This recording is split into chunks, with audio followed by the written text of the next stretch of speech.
Okay, so before you say it, I was trying to draw a gem on my cheek. Okay, that's what I was trying to do that. I just wanted to do something fun for you. Okay, look, hi, if you don't know who I am, my name is Liam and I'm here to distract you from life. And on this channel, I do a range of different pop culture-like things. I do 2 videos, one on Wednesday where we discuss kind of stuff like this, and another one on Saturdays where we review a show series thing that's happening. And right now we're gonna be starting to do Game of Thrones this Saturday. So if you like Game of Thrones and pop culture stuff, you should subscribe, easy asies. It's just that little button down there. It's a rectangle, it says the word subscribe. But you can of course make the decision throughout this video because today we are talking about my very first Steven Universe review. This is season 5, the first 4 episodes of the Steven Bomb, which I'm a little late to, but I've had a couple messages from you guys saying that you want me to talk about the Steven Universe episodes that come out, and I am a humongous Steven Universe fan. As you can see, I have a poster right there. So the first one in the Steven Bomb is called The Trial, and The Trial has this character called Topaz, which is it's a fusion of 2 topazes, right? And she's a big topaz. And she does this thing to capture kids where she fuses around them, which is the most horrifying thing. It reminds me of this episode of The X-Files where, okay, so picture the same, because I'm not looking for that episode and cutting it in here, but picture the same. So there is this UFO that flies along, and whenever it passes over people, it morphs them into something.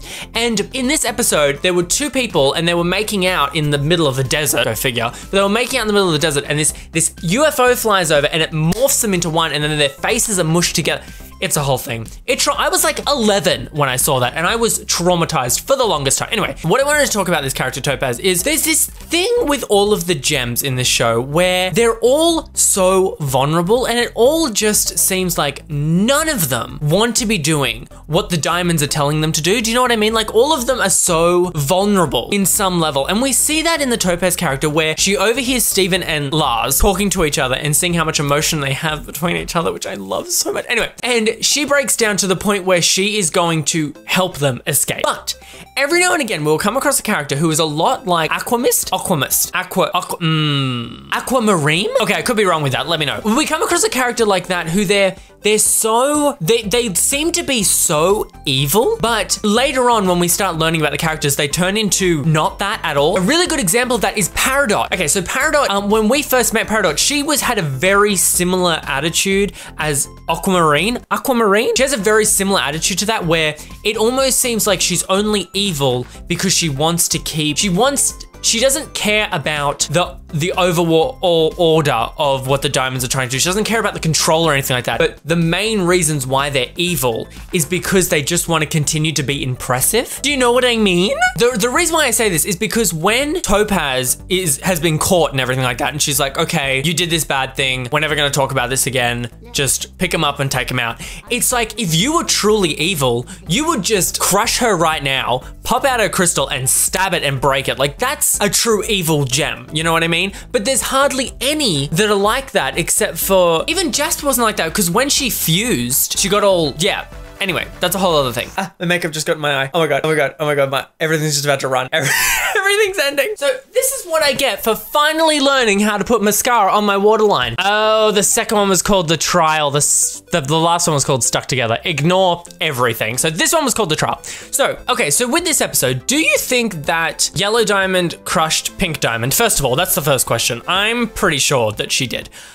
Second question, do you think that she crushed Pink Diamond because she's in love with Blue Diamond? I mean, that's what I'm imagining right now, because there's this point where they zap in and they're very like embracing each other. Well, they're not embracing each other, they're just very majestically standing very close to each other, and it made me think, okay, so I don't know, it just seems like Yellow Diamond is very affectionate towards Blue Diamond in some interesting ways. Let me know your thoughts about that, because I'm unsure, but I'm pretty sure that Yellow Diamond crushed Pink Diamond. I think we all can agree with that. Look at me, I'm like a lopsided person with pink eye. Oh, and also, get it? Eyewitness.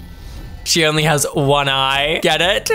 Never mind. Okay, let's talk about Off Color. So that was the next one, which, oh my god, that title, this show, Rhodonite, right? Rhodonite is a mixture of a ruby and a pearl, yeah? I love that character because it's like another garnet almost. Well, I mean, yeah, it kind of makes sense. Like, the design is perfect because it looks very similar to what garnet and pearl would merge into, but it's missing the sapphire element. Do you know what I mean? Do I look terrible right now? Anyway. So the Padparacha character, so these 4 episodes have they get really serious in the Steven Universe universe.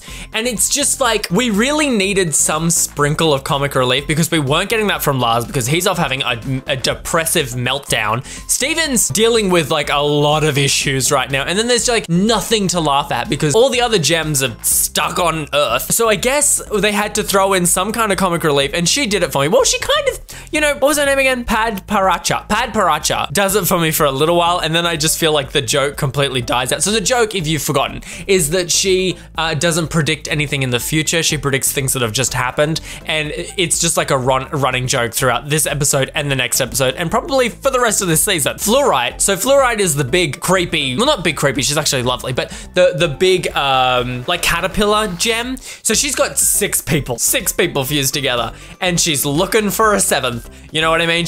They are a swinger. The biggest thing I want to talk about in this episode and Lars Head, is that what it's called? In the next episode as well, is the fact like, why was the Lars character chosen for this role? You know, like, okay, so here's the thing. In this episode, we learned that, so Lars dies, all right? Lars is biases. And if you're here and I just ruined that for you, you should not have clicked on this video. Anyway, so Lars is gonzies and he's turned pink and he comes back to life and essentially he is a zombie, like he's been resurrected from the dead.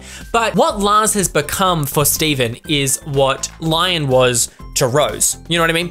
And I'm kind of, Lion was like Rose's companion, we're guessing. And I'm wondering why Lars was now chosen to be Steven's companion, almost. And I gotta say, I don't hate that he was, because if it was say Connie, for instance, I wouldn't like that because she's already got this independent night ship thing going on, and I wouldn't want her to become like a slave of Steven. Not that Lars is a slave, but you get what I mean, right? Like he's a minion. I wouldn't want her to be a minion of Steven, so I wouldn't want it to be her.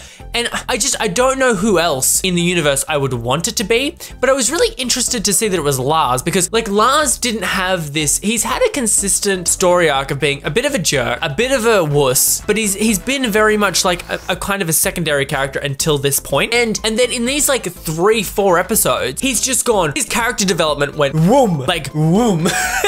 And it just, okay, so I love Lars's character design. He's fantastic in a sense of his ears, his body shape, his hair, but moving it to this pink Lars with the white hair and everything and the cut over his eyes, yes, queen, work. That is a cool image.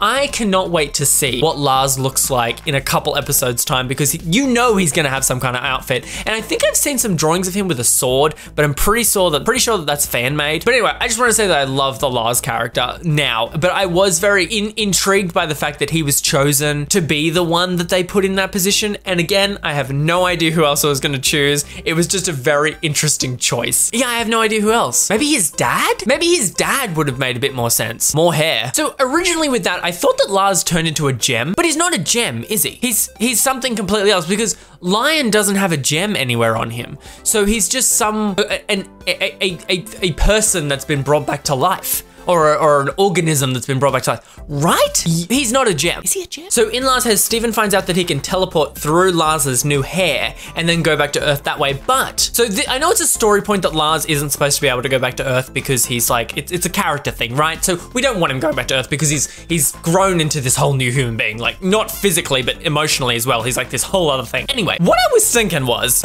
I wonder if they cut a lock of hair off Lars and then they stepped into that, if they'd be able to go, or if he cut some of Lion's hair, brought it back over, would Lars be able to step inside of that? Or would that be you know what, I'm not gonna think about that because I think we're getting into some Inception shit and I ain't going down that road. So anyway guys, I hope you enjoyed this Steven Universe review, and let me know in the comment section below if you want me to do the next one, the next bomb that happens. And also make sure to tweet me if it ever comes out, because I'm not like always fully aware. If you'd like, you can join my Discord as well, which my Discord link is in the description below. You can totes click that and meet some all new people, crazy fun people in the description below. Okay guys, I have said enough. Thank you so much for watching. I will see you guys tomorrow because, oh God, that's not gonna come out easy.